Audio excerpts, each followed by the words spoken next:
Hey, Dr. Lisa here. Another episode of Owning Her Health. It's been a while.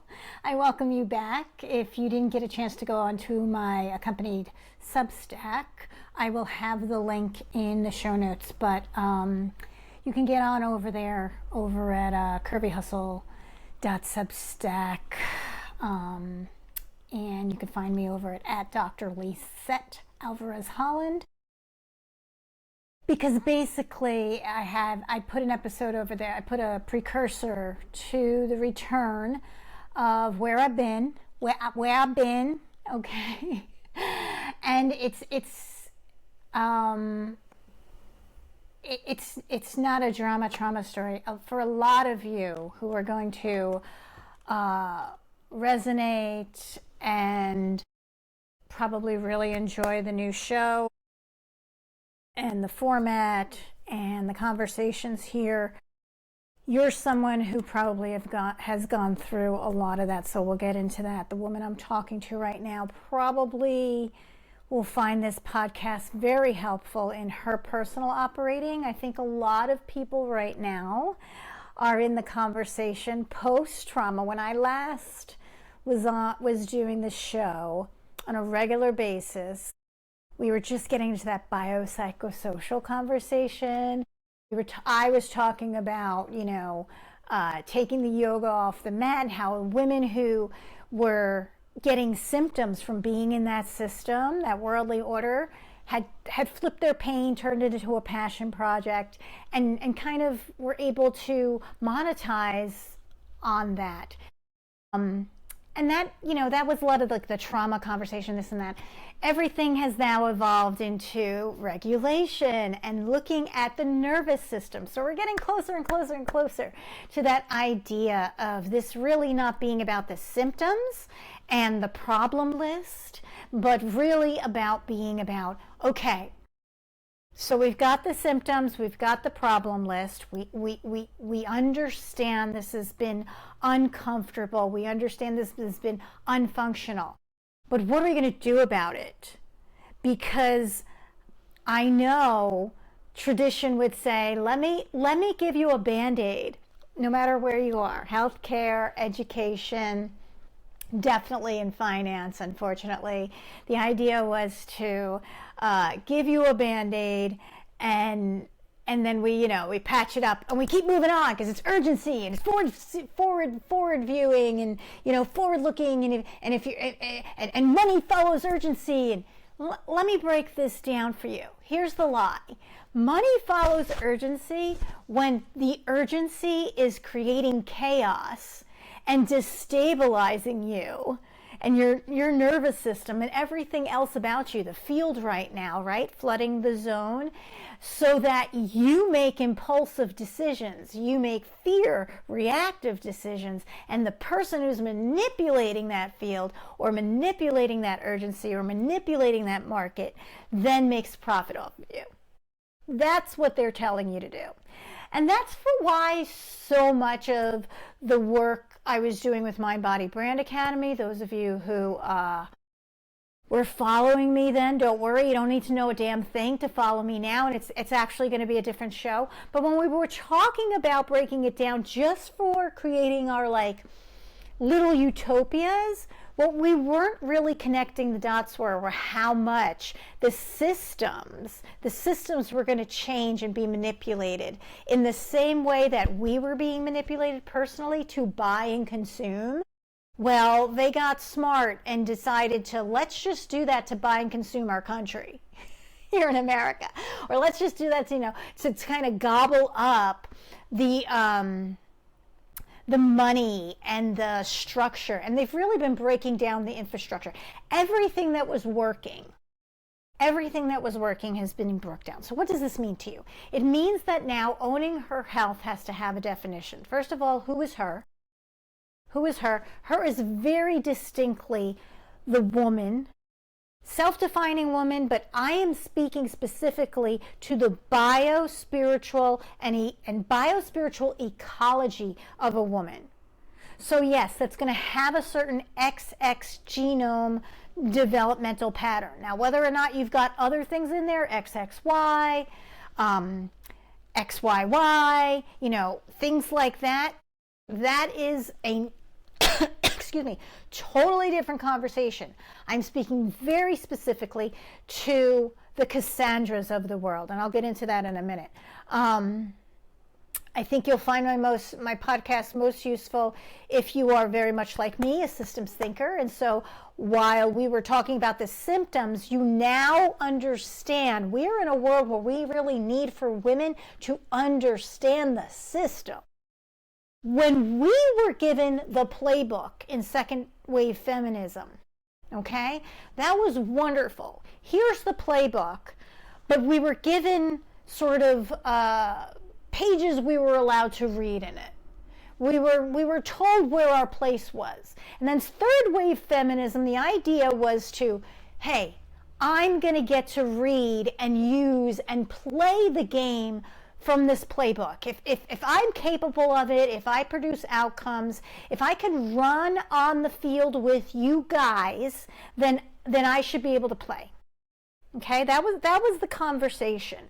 And for all intensive purposes, that's where it needed to go after we were let in the door. Here's the problem, which I've been talking about for a couple of years, but I went silent watching while everything was sort of destabilizing outside of us. For the very reason that a lot of women of color did, a lot of people whose heart were broken with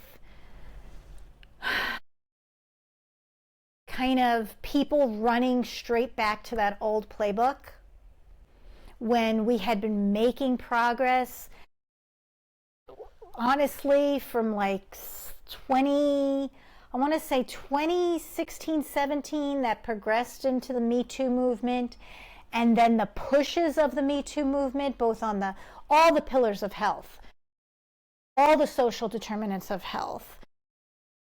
Unfortunately, too many women who were in there and maybe weren't connected to the next generation yet. Maybe your kids were too young, or you haven't had kids.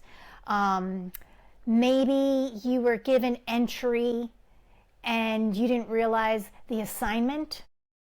And you, like many men, like many people before you, many people of color who got access began to play the game of privilege.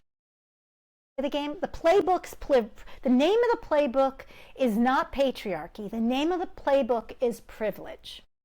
The name of the playbook is privilege, and in particular, a lot of the playbook, not in every country, but definitely in the United States of America, the name of the playbook is privilege, and the tagline is white supremacy. And so we'll let you in so long as you're whitewashed. And I'm not even this is not a podcast about what is colorism. I have wonderful references for that. I'm going to try to have my friend Christian Ortiz on here, pulling that into owning our health, and his work with AI and creating the first justice-aligned AI. Things that I think women here in the care economics, because that's where you are if you're going to enjoy this podcast. You are part of the care economics. You are part of the gig economy that was part of the care economics. If you are a woman, you are part of the care economics, whether you like it or not, because in your corporations, you have been used that way. No matter how independent and wealthy you've gotten, just like people of color are learning right now, you were never close enough. You got privilege with conditions. Okay? So this podcast very, very much wants to speak particularly to the systems. Okay? Because one of the reasons why I retired myself from clinical healthcare was why I moved from orthopedics and sports medicine into clinical healthcare, women's clinical healthcare. At the time I did that in the early 2000s, that was like night and day. my prior attempt to kind of make a more holistic system moved me from traditional healthcare and fragmented work with people to a holistic model. So I had very much been in pain care and performance, pain and performance, okay, believe it or not. They're interlinked. They're like pain and pleasure. They're registering in the brain the same way. The same thing that gets you to work at an elite excellence level and outdo what people say is possible for your body or your sport or your the competitive advantage is very much the same mentality I brought into the conversation about pain care. It was a lot over mind over body. And then I just said, well, now the sports pregnancy. And boy, did that open up Pandora's box for me, because boy, did I see the discrepancy in what women's health care was across the board. Because if you're not taking care of the women, meaning the mothers, then the maternity, if your maternal health comes are what America's are, you see very much where the whole entire system, everything they've been selling you, everything of a privilege and advantage, the whole entire system, we can blame the patriarchy, but it's a specific mindset of there being a human design that is superior to another. And that moved into healthcare, that moved into governance, that moved into spirituality. Unfortunately, it created the Abrahamic religions. That moved into education, and that is in the economics. That has always been. But what we need is to reframe what we're seeing. We can't be anti-patriarchy if there's components inside there that we're not signaling, we're not actually speaking to. The issue is not men having a centralized role for a certain thing. The issue is when you are not centering your most vulnerable people, and in doing that, you're devaluing them. And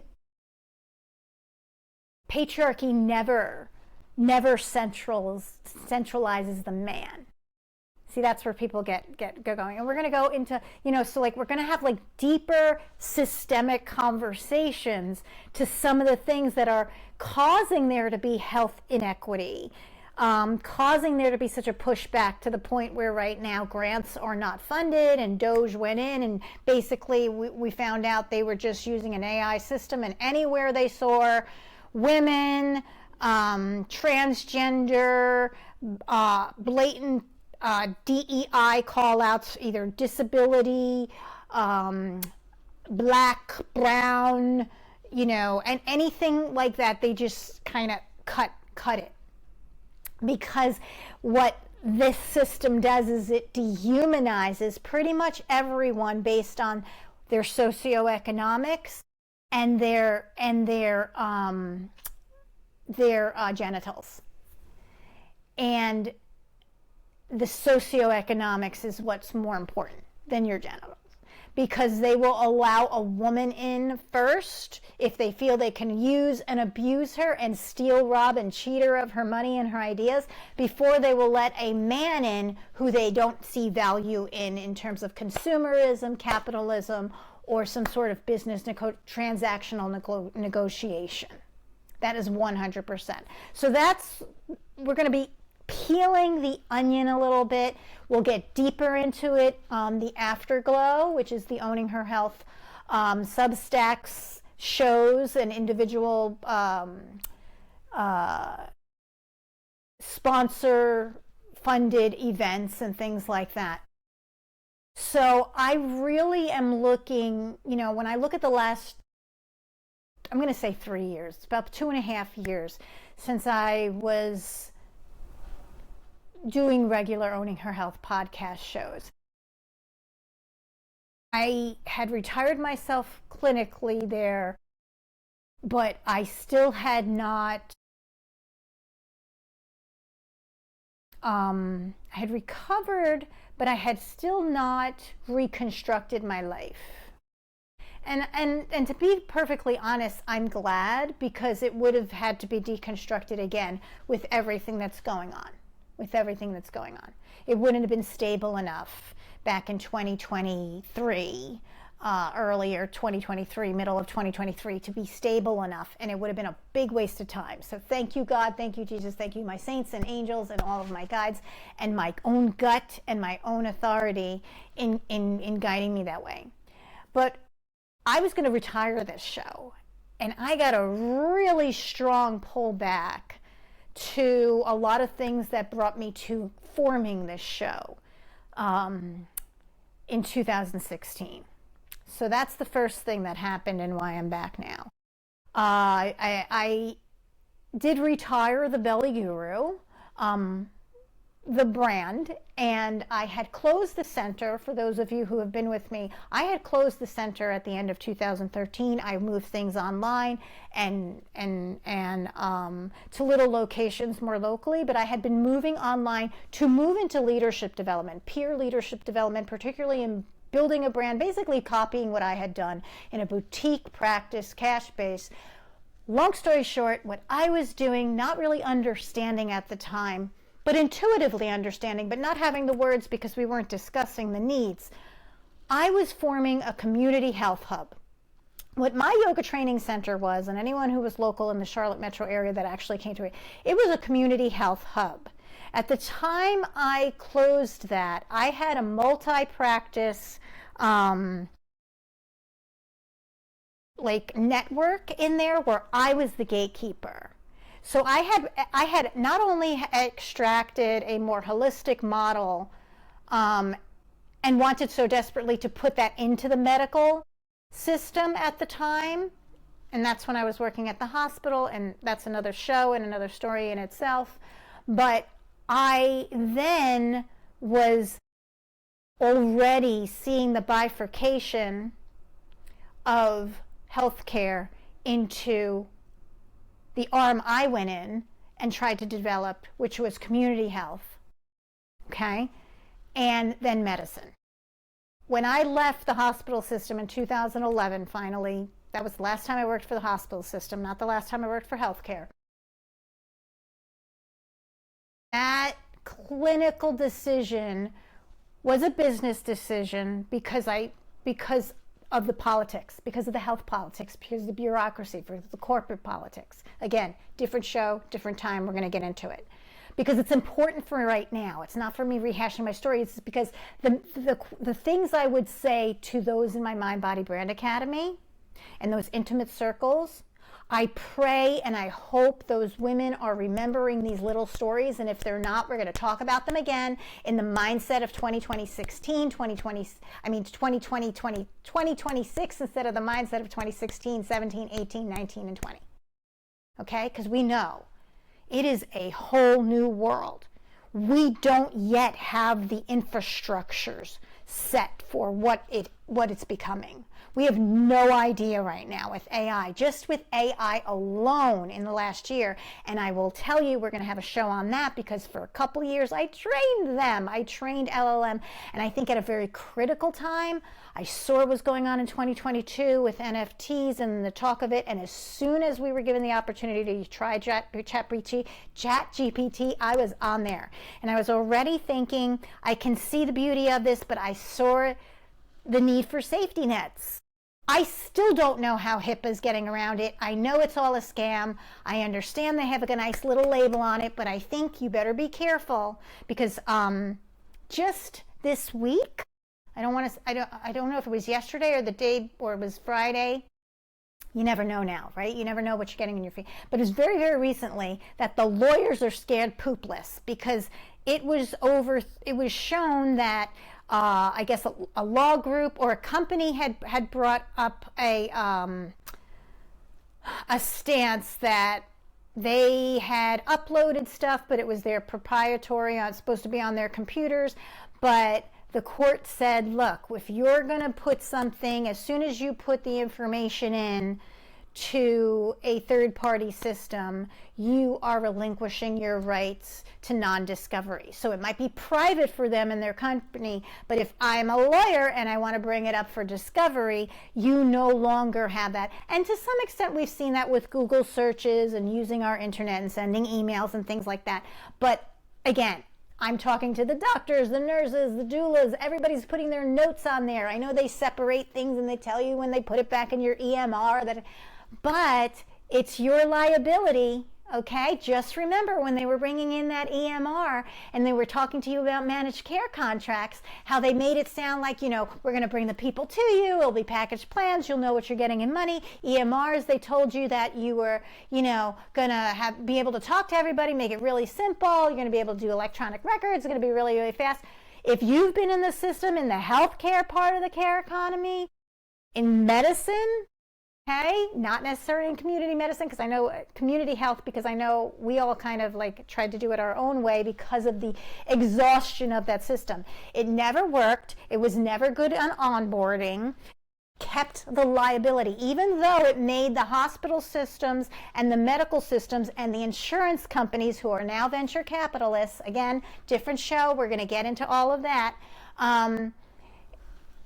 it loaded the practitioners. You kept the liability, and in fact, you took on more liability.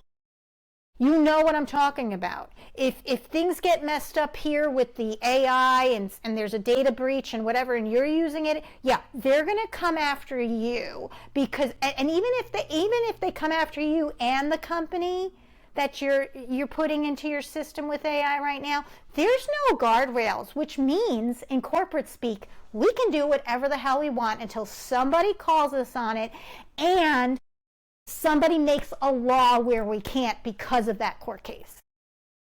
We're not there in healthcare. So I am all for healthcare, but I am all for making sure that the ones who already are the underdogs, the women, the marginalized groups, the people who are trying to, push through public health policies, with, especially now with the federal government saying, the hell with public health, that's called socialism, that's communism. All of this pushback is making it harder and harder for the people who want to use AI to do all the things that it wants to do for you, make things smoother, save you 10 to 15 hours. Look, if a midwife called me right now, I could save everyone who's needing to do the operations 10 to 15 hours a week. No problem. Give me a call. Email mindbodyoffice7@gmail.com right now. That's going to be the official email off of this podcast, at least temporarily. Because I'm trying to create a new website. I'm not going to waste my time getting SEO in a world that's not SEO anymore. I'm trying to use Web3. But it's a slow process. But I can't wait to have all that before I get here, right? But I'm telling you right now, you better listen to that podcast. I'm talking about AI in healthcare, because we're going to make it, but we're not going to set your liability up. They're selling you anything right now. They're selling you too much. First of all, I can tell you they're selling you too much. They're selling you too much. And we all know why, because if this bubble pops, they want to make as much money. Listen, they're doing it in they're copying they're copying the country right now. Okay? That's what our administration's doing here in the US. They're basically making sure they make a crud load of money, because this whole pop show's over. Okay? It's over. That doesn't mean it's the end of times and we're all going to die and we're going to be, no. I don't have that mindset, because women and our children, particularly Gen X. I'm excited for Gen Zs, our children. I'm excited for the alphas. But the alphas got to grow, and the Gen Zs got to learn and know. Okay? So we're going to need people to step back in the seat. I hate it that it's got to be us women. But that's basically where it is, which, like I said, if you heard the call like me, kind of in 2023, but I was fighting it because I was just getting going with things again after all my history, my divorce and all of that. I really wanted to jump back in there, but hey, the world was not ready for me now. And I wasn't ready for me now. But if you're like me, you've been feeling like you're sitting on your butt, but it hasn't been feeling, it's been a guilty pleasure of yours. You've been forming what I'm calling now, not the biopsychosocial model. My work is really biospiritual ecology. It's a term that I've heard it around, but I don't know if it's the framework I use. I made it from the idea of biomimicry, which is basically designing homes and designing workplaces based on how biology does things to create the field, literally the bioelectrical fields for health and well-being and things like that. I saw that in 2023 and I said, that's great, because that's exactly the field holding many of us do in yoga therapy, in spiritual development, in the work of Chinese medicine, Ayurveda, different specialties. We used to have this in U.S. healthcare, in the solariums and the use of, even the iron lung to some extent, right? Like the use of the respiratory therapists, the use of movements with physical therapy, learning dynamics with occupational therapy. But of course, that's all gotten pushed and reduced into bundled units and all of that. And we've lost a lot of that. A lot of that was taken out with the American industrialization by the monopoly, by the oligarchs at that time. The people, the Dukes, the JP, the Morgans, the Rockefellers, the Rothschilds. Unfortunately, they're still family big players and a lot of problems still going on. So we can no longer look at owning her health in the capsule of, hey, menopause, pregnancy, fertility. There's a place for all that, and there are plenty of podcasts for that. But then how do you apply what you learned on those podcasts about your menopause into the biospiritual ecology? Meaning, how are you going to hold the field? How are you going to basically do your work? You can't always go off to the French Riviera or whatever. And right now, the economics and the geopolitics is not going to be safe for that. You're going to have to keep kind of where you are while everybody's playing out their war games and having their penis envy wars and doing all of that. Meanwhile, we're going to be creating the infrastructure right here, okay? Because like I believed when I had the Belly Guru, the reason I went and made a drastic 180 from high performance and orthopedics and all of that, and pain and sort of treatment, into coaching to begin with, into creating environments for which you were going to then heal, and circles and group experiences, okay, is so you could keep being a mom. You had to go home, you had to leave my classes, you had to leave my treatment table, and you need to go live your life. We need to do that in corporate America too.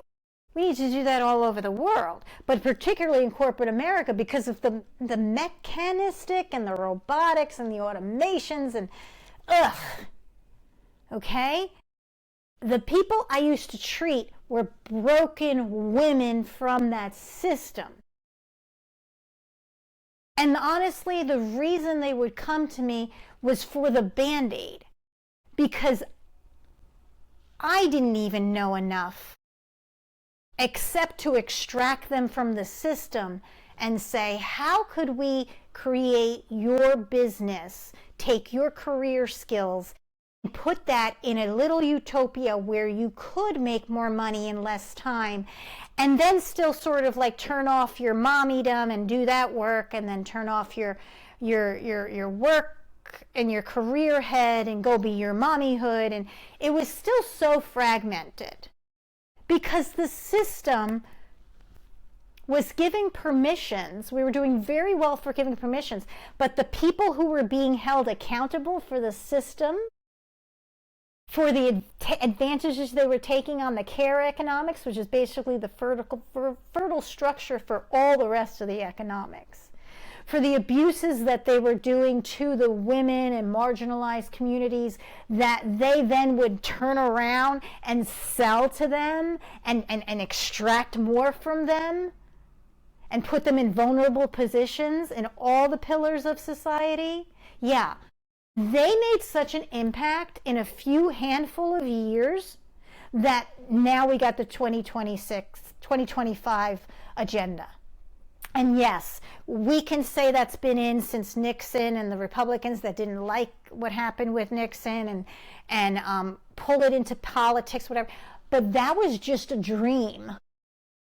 The real push was the success, was the sacred success path happening, was the atonement, which is the keystone to the sacred success path. So that 5A system we're going to have to go into because of what I just said. The awareness at this level, acceptance, the atonement, and what that really means in terms of course correction. We're going to have to extract that and decolonize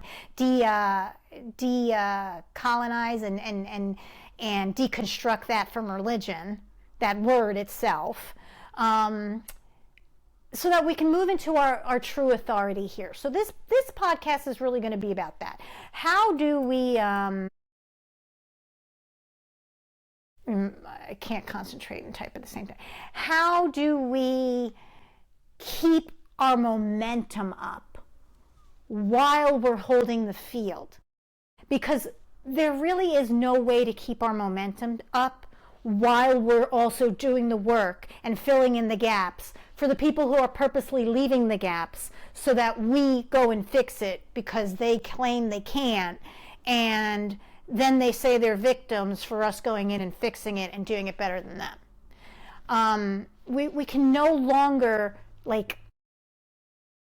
figure out our utopias in order to do that, because unfortunately, and I was there too, because it kind of was the only way we knew to break out of the system. Again, we are an evolving human. We are evolving humans. We are evolving systems. We are evolving civilization.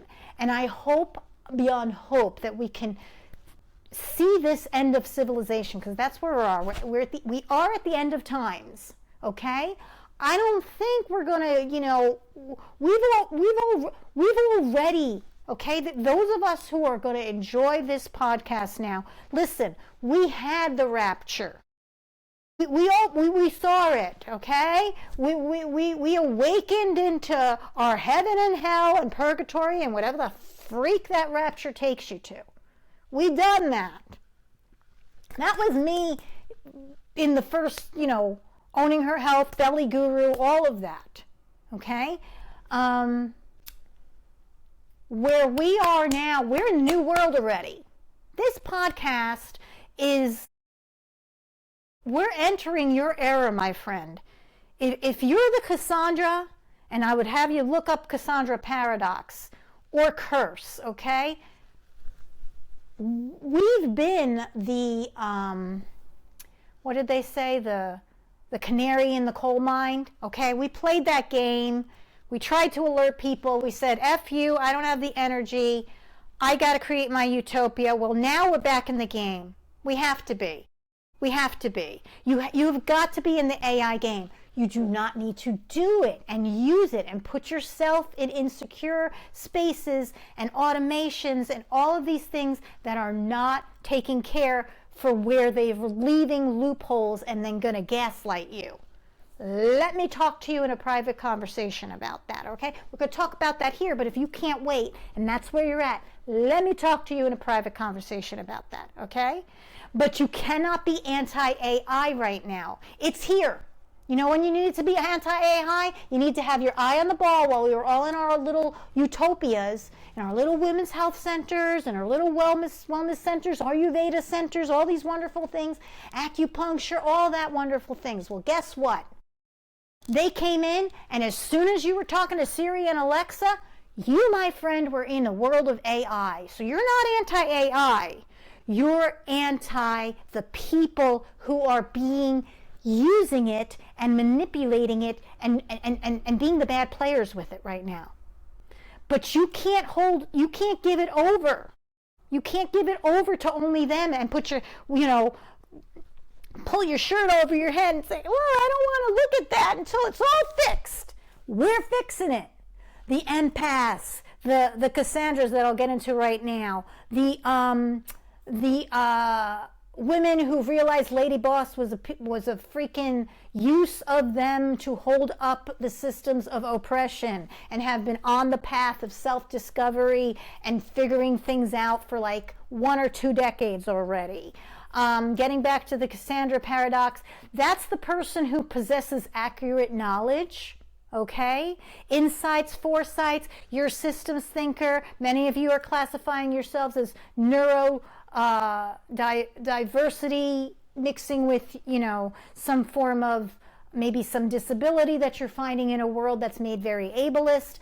I'm going to call it now, the words we use now, and why you need to listen to the show and you need to read my Substack is because we're creating the new syntax. Because guess what? We need to be using the new syntax. Because guess what? When I trained LLMs, that's what they're developing. The syntax, the language of the new world. And they're going to interject it if you don't put it in your words. This is what happened with eugenics. This is what happened with healthcare. We didn't notice it. We were like, the pill, the pill, the pill. We didn't notice they were experimenting eugenically on thousands and thousands of Puerto Rican women, both in Puerto Rico and the USA, because they owned them pretty much as indentured servants. Because the Black Panthers and the Young Lords and things like that, the whole civil rights movement didn't make doing that to the black people and the syphilis experiments as clean cut and allowed anymore. So they moved on to the Puerto Ricans because they own their shit. They still having that problems. It's the oldest colony in the whole entire freaking world. That's my background. Cuba got a problem right now, and Puerto Rico got a little French in there, also revolution. Okay, there's a lot of activists in me, but the Cassandras of the world, it is so frustrating because the story goes is that Apollo gave Cassandra the ability to see things in the future, to be prophetic, right? To have vision, be innovative, okay? And then, she wouldn't just, do whatever he wanted, which was probably abuse her, use her, whatever, for him and his benefit. And so he decided, well, I can't take that away from you once I've given it to you, which is a very real principle in the world. They can't take this away from us. That's why our womb wisdom, they can't take it away from us so that they keep destroying our wombs, okay? So, but what I can do is make it horrible for you to have that skill. So here you go. Here, you can work when you're pregnant, sure. It's just you're not gonna be treated any differently, like you're developing another human. We're not gonna make you special for that. And you're only going to get 6 weeks of leave, maybe 12 if you've got, the family leave or whatever, but you're definitely not going to be paid well for it. And then you're going to be responsible to figure out what the hell to do with that kid that I'm going to force you to have, even though it has a disability now because there was already issues with it, but I forced you to have it anyway. And, we both said, God's will, but we also don't want to admit that sometimes God's will is to let nature take its course. And you were in miscarriage, but we decided to stop that with medication and surgery, and we forced you to basically, be in bed for 6 months, and so now you're disabled. The kid also has issues, and we're going to say that was just God's will, right? Listen, there's a whole bunch of health politics in being a woman. So the Cassandras, right, are the ones that, unfortunately, you're the canary in the coal mine. Nobody listened to you. Nobody listening to you. And now it's exactly what you said it was going to be. And people are surprised. People are surprised because they had, not because they had too much soot over their eyes from the coal mine, but because the canary couldn't possibly know more than them. So we're dealing with all of this, okay? That woman was the witch that was burned. That was the woman that was called mad. That was the woman that was crazy. That's the one that's so emotional we can't make her the president. Meanwhile, we're watching a bunch of toddlers and scared little boys and people who had mommy issues, church hurt, and all of these things, unable to tolerate conversations and working horribly and impulsively in all capitals on social media. That is literally how they're running the country. So we are in a place right now where the adults in the room, and I welcome all genitalia for that, okay? But we all know that this is going to take a maternal order. It's going to take a maternal order this next cycle to clean up the mess that everybody made, okay? So if you don't like my tone, then I guess you're not for my podcast. I don't want you to take it personally, but I do want to understand I am speaking to the person. I hold up mirrors. Listen, I'm a Scorpio rising. Those of you who understand how that works, you know exactly who I am. I am not worried about the fact if you like what I have to say. I am worried about the fact if you cannot process what I am going to say. And I welcome feedback. Another reason why I'm going to have the Substack. I have the Substack, the Owning Her Health Substack. The Afterglow is going to be for those times that we can come together and have these discussions. Okay?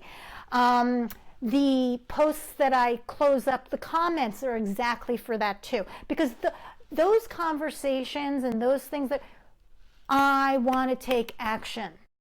I want to know, what are you doing in finance with this? And how are you working with this and that? Because all of that is owning her health, because we're going back to social determinants of health. We're going back to community health. Like I said, that bifurcation.